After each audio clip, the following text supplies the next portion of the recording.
Chapter 5. Will Meets Davy Jones. The pirates left Teodalma's house and sailed the Black Pearl to an island. They came to a ship that lay on its side in shallow water. Jack and Gibbs stood under an oil light and looked silently at the old, broken ship. "Is that the Flying Dutchman?" Will asked. "She doesn't look very good." "What's your plan?" Jack asked. "I'll search the ship until I find your key," Will said. "And if you find sailors on the ship?" Jack asked him. "I'll kill them." Jack smiled. "I like your plan. It's simple and easy to remember." "I'll bring you the key, and you'll give me the compass," Will said. "Yes," Jack agreed. "If anyone catches you, use these words. 'Jack Sparrow sent me. He wants me to pay you.'" Then he added, "It will save your life."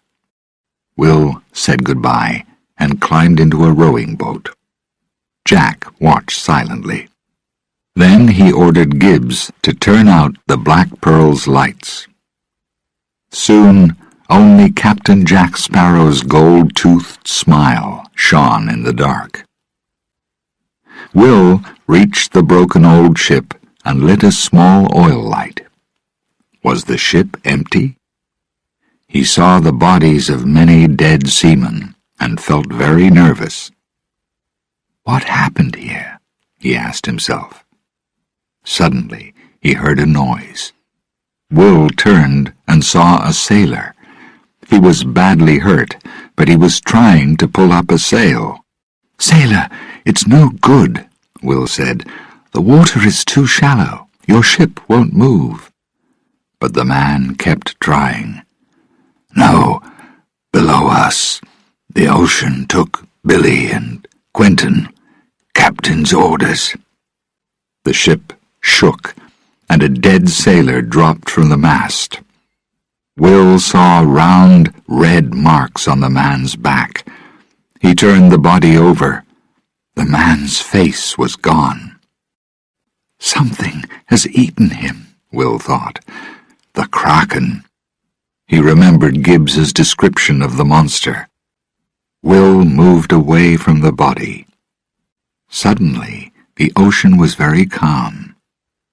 Then, very quickly, the wind came and the water turned white and stormy. Will saw a great ship come up from the bottom of the ocean. It was the Flying Dutchman. "Jack tricked me," Will thought. "He sent me to this old ship. He knew that Davy Jones would follow me." The real Flying Dutchman was made of pale wood and bones. Animals and plants from the ocean floor covered every inch of it. The Dutchman's sailors climbed onto the old ship. Will pulled out his sword and ran toward his rowing boat. Macus, one of the Dutchman's sailors, stopped him. The other sailors joined Macus and stood around Will. Will quickly pushed his sword into his oil light. Burning oil covered the sword, and Will attacked the sailors. He fought hard, but suddenly something hit him in the face. As he fell, the Dutchman's sailors moved toward him. When he woke up, Will was still on the old ship. He was at the end of a line of sailors, all on their knees. Someone walked slowly toward them. It was Davy Jones. Jones was very ugly, with blue eyes and a long beard. His left hand and one of his legs were missing. He looked angrily down at the line of sailors in front of him.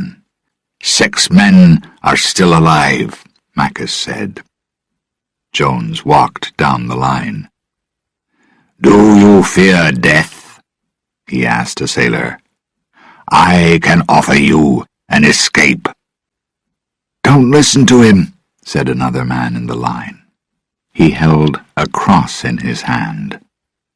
Jones turned and shouted at the second man, "Don't you fear death?" "No, sir." "Good luck, friend," Jones said. He smiled, then turned to Greenbeard. Greenbeard threw the man into the ocean. Jones moved close to the first sailor. "Life is painful, but you fear death. You can join my ship and escape it. You must spend 100 years on the Flying Dutchman. Will you come with me?" The sailor said quickly, "I will come with you." Jones smiled and moved down the line. He stopped next to Will. "You are neither dead nor dying. Why are you here?" "Jack Sparrow sent me," Will replied. "He wants me to pay you." Jones looked very angry. "Does he? Shall I accept that offer?" He turned his head and looked out across the dark ocean. Hiding in darkness on the Black Pearl, Jack Sparrow watched the Flying Dutchman. Jones was looking straight at him. Then Davy Jones suddenly arrived in front of him. The Dutchman's sailors also flew onto the Pearl and quickly circled round Jack and his pirates. "It's time to pay me," Jones said to Jack. His voice was low and angry. "I made you captain of the Black Pearl for 13 years. Now I want your soul." "Well," Jack said, "I was only captain for 2 years, then my men stole the ship." "But you were a captain," Jones replied. "You introduce yourself as Captain Jack Sparrow." "I've already paid you. I've sent you a soul to work on your ship." "He's over there," Jack said. He was talking about Will. "You can't send another soul," Jones shouted. "One soul is not the same as another." "So, how many souls do you want for mine?" Jack asked. Jones thought about Jack's question. Finally he said, 100 souls, in 3 days. Jack gave Jones a big smile. "Thanks, friend. Send the boy back to me. I'll start looking for those souls." "I'll keep the boy. You must find 99 more." 99? Jack asked, seeming surprised. "Have you met Will Turner? He's a good and brave man. His soul is as good as 4 ordinary souls." "I'll keep the boy," Jones repeated. "Bring me 99 more souls in 3 days. Do you accept this offer?" Jack thought about the question. "Yes," he answered.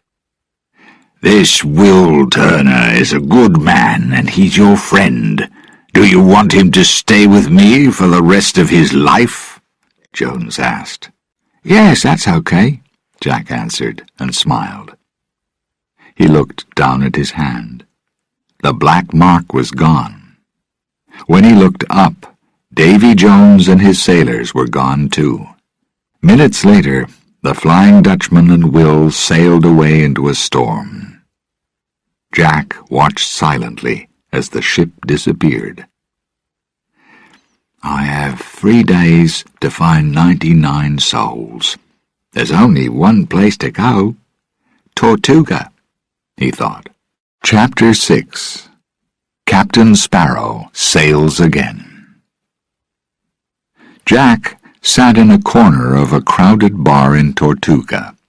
His feet were on a table, and his compass was in his hand. Gibbs was finding Jack's 99 souls. He promised an exciting life on the Black Pearl to a line of hopeful sailors. Because they were in Tortuga, every man was old and sick. "I have 1 arm and a bad leg," an old sailor told Gibbs. "We can use you," Gibbs replied. After a few more interviews, he walked over to Jack. "How many?" Jack asked, looking up. With those 4? Gibbs said unhappily. We have 4. Gibbs was worried. I don't want anything to happen to me, he added quickly. I'm not making any promises, Jack said. He didn't like promises. Make a new plan, Jack, and don't use that compass. We all know that it hasn't worked for a long time. Jack looked angrily at Gibbs. What's your story? Gibbs asked the next sailor. The man was drunk and unshaven, but his eyes were clear. My story? The man replied.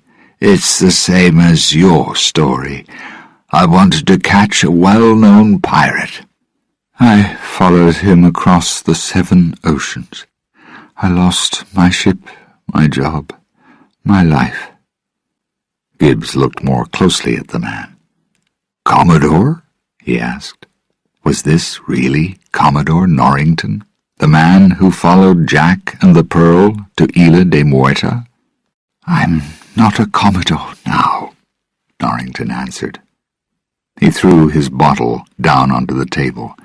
So, can I join your ship? Gibbs was too surprised to answer. The silence made Norrington angry. So, can I work for Captain Jack Sparrow? He shouted. Then he turned to Jack and pulled out his gun. Or shall I kill you now? On his way out of the door, Jack stopped and smiled quickly. You can join us, friend. Norrington didn't put his gun down. Sorry, he said, but I really want to shoot you. Calm down, soldier, a man said and held Norrington's arm. That's our captain. Norrington's gunshot just missed the man. Jack's new sailors jumped up and started to fight. Other pirates joined the fight. Chairs fell to the floor and bottles were broken. We'll leave now, Jack said quietly to Gibbs. He walked carefully through the fight, unhurt. He picked up a hat from the floor and put it on his head. It was too small. It's hard to find a good hat these days, he said to himself. He and Gibbs walked quietly away. Norrington had a sword in his hand now. Fight then! You! He shouted drunkenly. Then someone hit him over the head with a bottle, and he fell to the floor. Elizabeth stood over him, dressed in her sailor's clothes. I just wanted to hit him, she shouted to the pirates. Now throw him out of the bar and we'll have a drink. Then, as the pirates shouted their agreement, she looked carefully at the man on the floor. I don't believe it, she said quietly. James Norrington, what has the world done to you? She helped him to his feet, and they walked slowly toward the port. Suddenly, they were standing in front of Jack. Captain Sparrow? Elizabeth said to him. Jack looked at her, but didn't know her in her sailor's clothes. Do you want to join my ship, boy? He said. Welcome. I want to find the man I love, Elizabeth replied. William Turner. Elizabeth? Jack said, looking at her carefully. You don't look good in those clothes, you know. Jack, Elizabeth said, I know that Will followed you. Where is he? Oh, I'm really sorry, but Will has joined Davy Jones's ship. Davy Jones? Elizabeth repeated. Oh, please, Norrington laughed. The captain of the Flying Dutchman, a ship that takes dead men from this world to the next? Correct, Jack said. He looked closely at Norrington. I know you. Commodore, you look terrible, friend. Why are you here? I joined your ship, Norrington replied. Jack, Elizabeth said, I want to find Will. Jack pulled his black beard. Are you sure? He asked. Is that what you really want? Of course, Elizabeth answered. Do you know how I can save him? Well, Jack began slowly, "there is a chest of unknown size. Jones will do anything to keep that chest. The chest can save Will." Jack placed the compass in her hand. "With this compass will point to the thing that you want most in this world." "Jack, is the story about the chest true?" Elizabeth asked. "Every word is true, love. You want to find Davy Jones's chest, don't you?" "I want to save Will," Elizabeth agreed. Jack opened the compass in her hand and looked at it. He turned to Gibbs. "We go that way," he shouted, and pointed toward the ocean. Chapter 7. A Very Important Game. Davy Jones sat on the Flying Dutchman. He was playing slow, sad music on a piano. His eyes filled with tears as he looked up at a picture of a woman with long, thick hair. The sailors and Will Turner were working hard. Will was pulling a chain when suddenly he dropped it. "Careless!" one of the sailors shouted. "I'll punish you for that mistake." He started to hit Will, but Bootstrap Bill stopped him. "I'll punish you too," the sailor told him angrily. "That's all right," Bootstrap told him. "You can punish me." "Why?" Davy Jones asked. He stopped playing the piano and watched the men carefully. Bootstrap lifted his hand and pointed at Will. "My son, that's my son." Will's eyes widened. The old pirate was his father? Jones smiled. "This is very interesting," he said. "Do you want to stop this sailor punishing your son?" "Yes," Bootstrap answered. "Then you can punish him yourself. Hit him." "I can't hit my own son," Bootstrap Bill said. "Then another sailor will punish him." "No," Bootstrap shouted quickly. He lifted his arm and started to hit Will. Later, Bootstrap explained his actions to his son. "That sailor is a hard man. I didn't want him to hurt you." "So you saved me," Will said thoughtfully. Bootstrap shook his head sadly. "I can't save you from the Dutchman," he said. "You made a promise to Davy Jones. Now you can't leave his ship. Your body will become part of it. Look at old Wyvern." Bootstrap pointed at the side of the ship. An old man hung there. He seemed to be part of the ship. "But I didn't make any promises to Davy Jones," Will said. Bootstrap looked happier. "Then you must escape." "Not until I find this key," Will said. He showed his father the picture of the key. "It's on the ship, and Jack Sparrow wants it. Maybe it will save us." Suddenly, old Wyvern moved and pulled himself free from the side of the ship. "The dead man's chest!" he cried. His arms reached for the cloth. Will jumped back, afraid. "This is what happens to Davy Jones's men," he said to himself.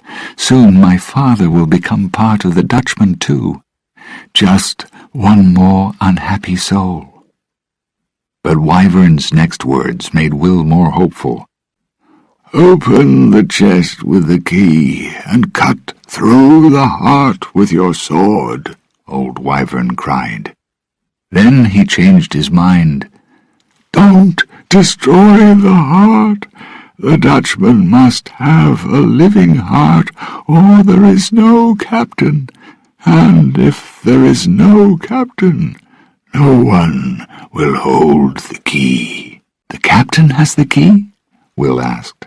"Hidden," Wyvern said.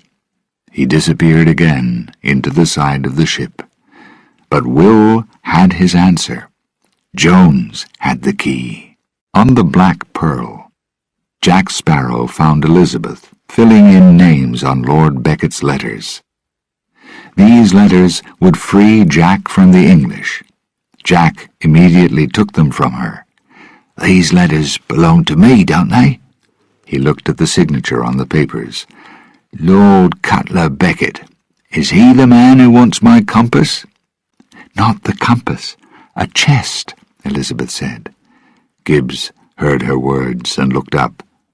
"A chest? Not Davy Jones's chest. If Becket has the chest, the oceans will be his." "So that's why Becket wants it," Elizabeth thought. Jack looked carefully at the letters. "Becket will free me, and I can work for the English." He laughed. "I can't think of anything worse." He shook his head and put the letters in his jacket pocket. "Jack," Elizabeth said, "give the letters back to me." Jack looked at her. "Take them from me," he said, smiling. Elizabeth turned away from the pirate. Norrington was standing near them, listening. As Elizabeth passed, he stopped her. "Ask yourself a question," he said. "Who sent Will onto the Flying Dutchman?" On the Dutchman, some of the sailors were playing a numbers game. Will watched the game and tried to understand it. "What are they playing for?" Will asked Bootstrap. The old sailor was standing behind his son. "The only thing any of us can offer," Bootstrap told him. "Years of service on this ship." "Can anyone play?" Will asked his father slowly. "Yes," Bootstrap replied. "Then I want to play with Davy Jones," Will said loudly. The sailors went silent. Suddenly, Jones stood in front of them. "I accept," he told Will, "but I'll only play for the thing that is most important to a man's heart." "I'll offer 100 years of service on your ship," was Will's reply. "No," Bootstrap cried. "And I'll free you if you win," Jones said. "I'm already free," Will thought. He didn't know about Jack's trick. "No, I want you to free my father," he said. "I agree," Jones answered. He sat down opposite Will. "You're a crazy young man," Jones said. "You want to get married, and you will get married, to this ship." They began to play. Will won the first game. His father was free, but Will wanted more. "Another game," he said suddenly, to the surprise of the sailors. "You can't win again, son," Jones said, and stood up. Will smiled. "Then why are you walking away?" he asked. Jones looked very angry. "What will you play for?" he asked, and sat down again. "My soul," Will answered. "If I lose, I'll work for you until the end of time." "And if you win?" Jones asked. "I want the thing that is dearest to your heart," Will said. "I want this." He showed Jones the cloth with the picture of the key. Jones lifted his head. "How do you know about the key?" he asked sharply. "I don't have to tell you. That's not part of the game, is it?" Will asked. Jones reached into his shirt and pulled out the key. It hung on a chain around his neck. "Now I know where it's hidden," Will thought. Bootstrap stepped between them. "I want to play," he said. "If I lose, you can have my soul too. If I win, I get the key." "Don't do this," Will said. His father was now free. Will didn't want him to lose and be a prisoner on the Dutchman again. But Bootstrap didn't listen to him, and the three men began to play.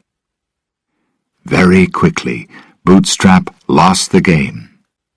Jones put the key back inside his shirt. "Bootstrap Bill, you will stay on this ship in my service until the end of time." "William Turner, you are free to leave at the next port." Jones laughed and moved away. Will was very angry. "Why did you do that?" he asked his father. Bootstrap dropped his tired head. "I didn't want you to lose," he said sadly. "The game was never about winning or losing," Will said. Bootstrap looked at him and then suddenly understood. "The game was about finding the key," he said slowly. "And now you know where it is." Chapter 8. The Kraken. Later that night, Bootstrap was on guard when he saw the sails of another ship, the Edinburgh Trader. He pointed to the ship. "Now you can escape," he said to Will. "Yes," Will replied. "But first I want to get the key." He moved toward the captain's room and quietly went inside. Jones was asleep. Will took a step closer. Pushing away Jones's beard, he reached for the key. Quickly, he pulled it off its chain. Will left the room and ran back to Bootstrap. "Is the ship still there?" he asked. His eyes searched the ocean for the Edinburgh Trader. "Yes," Bootstrap said. "I've prepared a rowing boat for you, but you must hurry." Will was very sad to leave his father. "Come with me," he said, as he climbed over the side of the Dutchman. "I'm part of the ship now, Will. I can't leave." "Take this," Bootstrap said. He gave Will a black knife from his belt. "I always wanted to give this to you." Will smiled. "I'll free you from this prison, I promise you." Will jumped into the boat and disappeared on the dark water. The next morning, a large sailor arrived to take Bootstrap's place. The old pirate was asleep, and the sailor kicked him hard. "Move before the captain sees you." Suddenly, the sailor saw the white sails of the Edinburgh Trader. "Quickly!" he shouted. "There's a ship near us!" Davy Jones came out and looked at the ocean. "Who guarded the ship last night?" he asked angrily. The sailors pushed Bootstrap forward. "Didn't you notice that ship?" the captain said. "Sorry, Captain. I fell asleep. It won't happen again," Bootstrap promised. "Bring his son to me," Jones ordered. "He's not on the ship, sir," a sailor said, "and one of the rowing boats is missing." Jones immediately understood. He looked at Bootstrap, and the pirate's face went pale with fear. Jones thought for a minute, and then pulled the chain from under his shirt. The key was gone. "Only one person could plan to steal my key. Jack Sparrow!" he shouted. "Captain Jack Sparrow!" In the captain's room of the Edinburgh Trader, Will was trying to get warm. "It's strange to find a rowing boat in the middle of the ocean," Captain Bellamy said. "Just sail the ship away quickly," Will replied. "You have to hurry."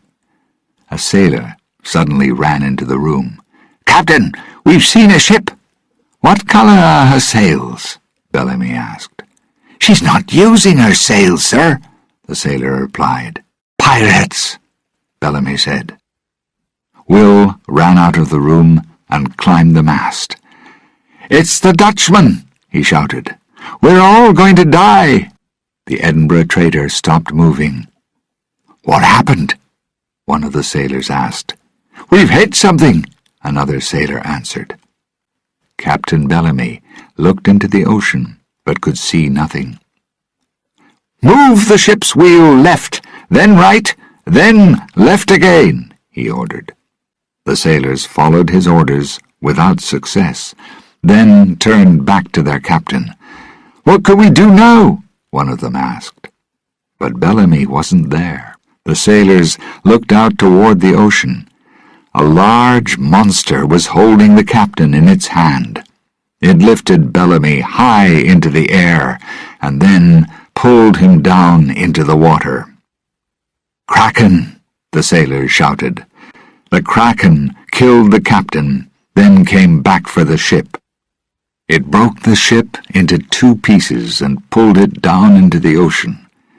A few minutes later, 6 men were on their knees on the Flying Dutchman. "Where is the sun?" Jones asked, looking closely at the line of sailors. "And where is the key?" "We can't find them," Mackes answered. "Maybe the ocean took him." "I am the ocean," Jones shouted angrily. "Throw these men off the ship." His men threw the sailors from the Edinburgh trader into the water. "The chest isn't safe," Jones said. "Bootstrap's son has the key, and he's working with Jack Sparrow. We're going to Isla Cruz." "He won't find the chest," a sailor said. "He knew about the key, didn't he?" Jones shouted. "He mustn't find the heart. I must reach Isla Cruz before Will or Jack arrives." Below the Dutchman, holding onto the side of the ship, Will heard Jones's words. "Now I know where the chest is hidden," he said to himself. "The Dutchman will take me there, and the key is in my pocket." Jack was going toward the same island on the Black Pearl. His compass in Elizabeth's hand was now working again, but Elizabeth didn't seem to be very happy. "Elizabeth, are you okay?" Jack asked. "I understand women. I know that something is troubling you." "I wanted to be married by now," Elizabeth said sadly. She moved away, but Jack followed her. "You know, I'm a ship's captain. I can marry you here and now." "No, thank you," Elizabeth said. She wanted to marry Will, not Jack. "Why not?" he asked her, smiling. "You know that you and I are very similar." "I'm more honest than you," Elizabeth said, "and I know the difference between right and wrong. And I'm cleaner." Jack looked at himself. "That's not important," he said quickly. "You'll soon be like me." "Do you think so?" "Yes," Jack said. "You want to be free and selfish. You want to know what that's like. One day," he said, looking into her eyes, "you'll be exactly like me." Elizabeth looked at him coldly. "You and I are similar," she agreed. "So one day you'll be like me. You'll do the right thing. You'll be brave. And then you'll discover a very important fact." Jack looked at her questioningly. "You'll discover that you are a good man," Elizabeth told him finally. "I've never done anything good," Jack said. "I believe that you will. Do you know why? You're going to want to be good." Jack opened his mouth to answer her. A sailor's voice stopped him. "Land!" Jack ran to the side of the ship. He could see the small island of Isla Cruz far across the ocean. He looked down into the water. "The island is too far from here," he said, afraid. "I want